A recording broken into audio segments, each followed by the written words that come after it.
Hey guys and girls, Board now back with you. On this video I'm going to return to Ozark, so this is going to be my review of Season 2, Episode 3. It is called Once a Langmore, so full spoilers as always from the start of this review. And another good episode. This continues the upward trend and trajectory of the series and the show as it continues to get all the more compelling and engrossing. So, at the start of this episode, the casino bill has finally passed. However, there are consequences because Senator Blake, who Wendy blackmailed in the last episode, I actually forgot to mention it in the review, but she set him up with a prostitute in like the hotel room, or it was a girl from the club which Wendy paid to set him up, and it was part of the key in getting him to like change his vote and vote for the casino. But in this episode there are consequences because it turns out that he had psychiatric problems, he had mental health problems, and as a result of being caught out, being set up by Wendy, and it obviously causing a problem in his marriage, he takes his own life. And this becomes an issue, it becomes a publicity issue, it becomes a financial issue because Blake's wife or widow decides to sue, and if she wins, it means that obviously the Birds would struggle to have the money to put forward for their end of the casino. And once again we really see Wendy at work in this episode. We really see her digging deep, into like her manipulation, digging deep into just her reserve to try and pull something out the bag.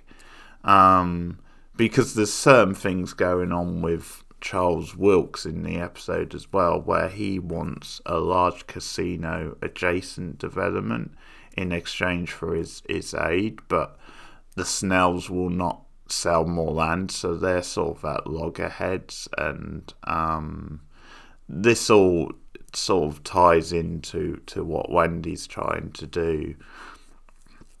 So at one point she gives a speech to the widow, to Blake's widow, and it's a very convincing, powerful speech. You see why Laura Linney is such a great actress and why she would be suitable for this sort of role. And she tries to, present it as he had psychiatric problems. He was unstable. It was not our fault he took his own life. It could have happened at any time anyway. And obviously tries to spin it. And the widow's not having it at all. She's not buying it, and she's willing to press ahead with the case. But in the end, Wendy talks around because she promises her to set up a foundation in Blake's name. And I think, once again, it goes to this sense that the Birds maybe, certainly deep down at least, do maybe want to use their money and their good fortune for some good. Now, as things are going along here, Wendy's becoming less and less sympathetic, so you do question her morality, and it could obviously only be like a tactic to get this thing done to sort of push it through. But she goes for it, and in the end it works out like the widow agrees, which essentially would, because for the sake of drama, and they're our main characters, the Birds, so things sort of have to move forward. But anyway, she agrees, and it's done in quite a televisual sort of way, where they leave it to the last minute and they're not sure what her decision's gonna be, but she makes this speech in church, so it's one of those where you can just about buy it, and the widow would be like, okay, at least they're offering me a foundation. So that's that stuff. But as I said, there's this pull apart between the Snells and Charles Wilkes, where you have the Snells out of retaliation. They torch Wilkes's boat, which is like a warning to like stop pressuring them. So a lot doesn't get resolved between them in this episode. And then one of the big scenes in the episode is like a hunting trip that like the Boyds are going on as a family to discuss the situation. And the Snells sort of invite themselves along and come along, and obviously Jonah's becoming like more and more impressionistic, and through Buddy he has learned how to hunt, which is, obviously from Marty and Wendy's point of view probably isn't ideal, but in some ways at least he's learning how to defend himself. But this scene once again takes on a very like sinister air because the Snells are there and they're sort of holding this over the birds that they're having all this stuff with Wilkes, and this is just a way to like pressure the birds and be near their kids, so their sons, so they're threatening Jonah type thing.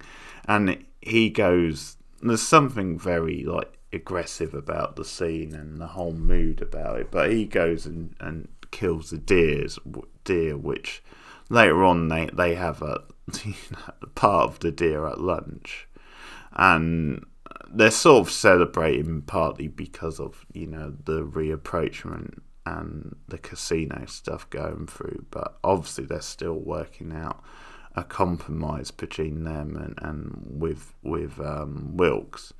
But speaking of Jonah, quite an interesting development in this episode is that him and Charlotte go behind the parents' back and they take some money out of the account without the parents knowing, and they've obviously put 50 million into like a bank account.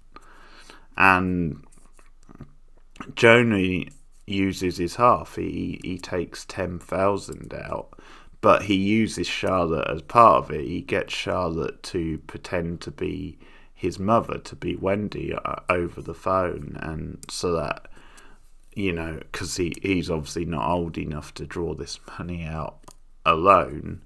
So Charlotte pretends to be Wendy. So I quite like them sort of teaming up and working together again. And another nice little touch is that Jonah uses Michael Fleming as the name to open the account. And that's the alias which they were going to use, the birds, when they were originally going to flee Ozark at the end of season 1. So that's a clever touch. That's smart thinking from Jonah. You've got to give him that one. And the other big sort of stuff in this episode is just with Ruth and with Wyatt and also Charlotte, because Wyatt and Charlotte are starting to get close again, and this is like bothering Ruth. She's like concerned that they're getting too close and just worried about how he'll end up, maybe because of association with the birds and how he could get like drawn into some dodgy stuff. So there's a good line from her at one point, a good sort of like comment where she sort of puts it to him. I can't remember if she says it to Wyatt or to Charlotte, but just as a way to like a shot in the arm, she says that when someone in our family gets into trouble, we really gets into trouble, it can really cost us. But when someone from the birds family get into trouble, it's like a slap in the wrist. It's nothing. It doesn't affect their future. So again, playing up the class divide in that sense. So Ruth, obviously, she doesn't really have much of a right to stand between them, and whatever, but obviously she in her own mind she's looking out for Wyatt, and she probably still feels quite guilty because Wyatt's still pondering what exactly happened to Russ and to Boyd, and there's definitely a side of Ruth that doesn't want that getting out. Also, she in this episode she creates a problem at the boat repair shop where Cade has been working, like the job that Marty got him.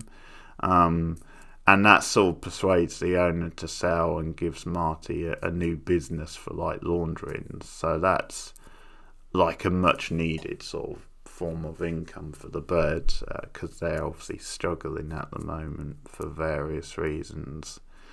And then with Rachel, you have a little bit where she's obviously now an informant for Petty, and she goes after Marty in this. She gets quite drunk at one point, and they actually flirt together, and there is a moment they do kiss like briefly.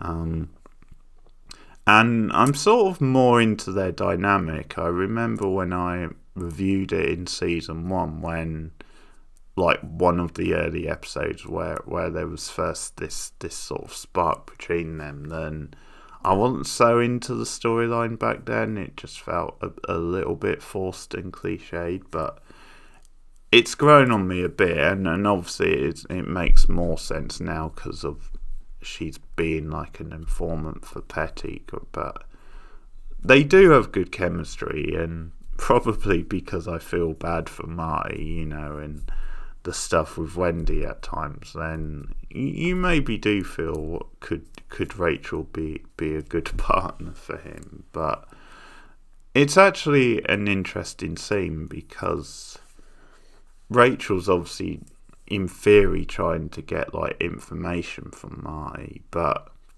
it's it's hard to tell whether she's like getting soft and has like actual feelings for him.